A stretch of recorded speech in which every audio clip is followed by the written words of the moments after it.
지난 2020년 말 당시 추미애 법무장관이 윤석열 검찰총장을 전격 징계 처분하면서 이른바 추윤 갈등이 격화됐었는데요. 검찰이 그때 윤 총장을 감찰했던 법무부 감찰관실을 압수수색하면서 본격 수사에 착수했습니다.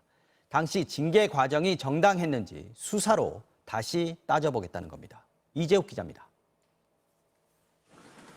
지난 2020년 11월 추미애 당시 법무부 장관은 윤석열 총장에 대한 징계를 청구하면서 윤 총장을 전격 업무에서 배제시켰습니다. 최측근 한동훈 검사장에 대한 감찰과 수사를 방해한 점도 징계 사유로 들었습니다.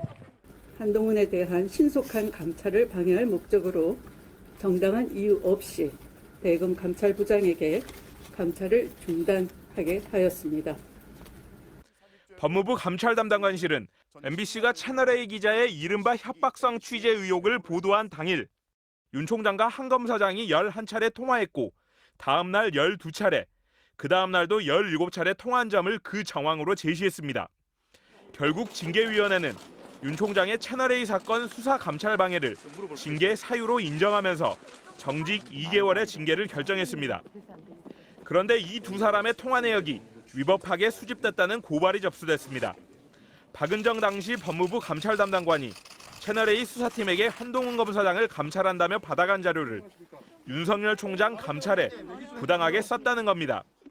검찰은 작년 이 의혹을 불기소 처분했지만 윤석열 정부 출범 뒤인 지난 6월 재수사를 결정했고 결국 법무부 감찰 담당관실 등을 압수수색하며 본격 수사에 착수했습니다.